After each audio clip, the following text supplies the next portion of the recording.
আবারও চলে এলাম একটি নতুন ভিডিও নিয়ে।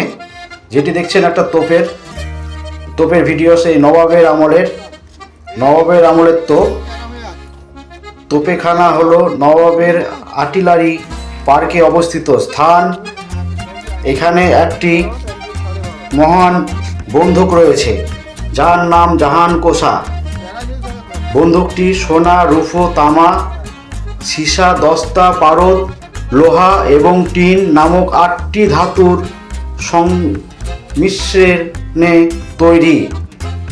এটি 17 ফুট এবং 6 ইঞ্চি লম্বা এবং বন্দুকটির ওজন 212 মণ এবং চার্জের জন্য প্রয়োজনীয় পাউডার 28টি শিয়ার। 1637 সালে দারোগা শেরে মোহাম্মদের নির্দেশে এবং হরবল্লভ দাসের তত্ত্বাবধানে জনার্দন কর্মকার কর্তৃক ইসলাম খান যখন বাংলার সুবেদার ছিলেন তখন শাহজাহানের রাজত্বকালে ঢাকায় বন্দুকটি তৈরি করা হয়েছিল। এই বন্দুকটি দেখছেন, এটি আছে মুর্শিদাবাদে নবাবের আমলে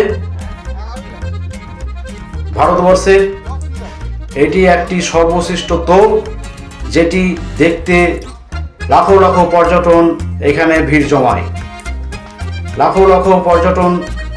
জমায়। এটি একবারই দাগা হয়েছিল। যেসব প্রসূতি মায়েরা ছিল তখন তাদের সন্তান নষ্ট হয়ে গেছিল, সেই কারণে আর এই তোপ ব্যবহার করেনি। বিশাল আকারের তোপ দেখছেন, বিশাল আকারের তোপ।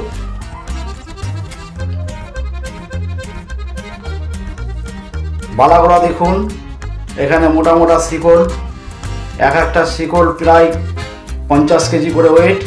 এখানে খোদাই করে লেখা ছিল, আমি দেখানোর চেষ্টা করছি। এখানে দেখুন কে বানিয়েছে, কার আমলে তৈরি হয়েছে, সবই এখানে লেখা আছে। এখানে কোনো একটা জং ধরে না। সোনা, রূপো, তামা আরও কিছু দিয়ে এটা তৈরি হয়েছে। এটা তৈরি হয়েছিল ঢাকায়, বাংলাদেশ ঢাকাতে। তখন ভারত, বাংলা, পাকিস্তান সব এক ছিল। আফগানিস্তান একটাই দেশ ছিল। বাংলাদেশ তখন ভারতের মধ্যেই ছিল। ভালো লাগলে শেয়ার করবেন, লাইক দিবেন।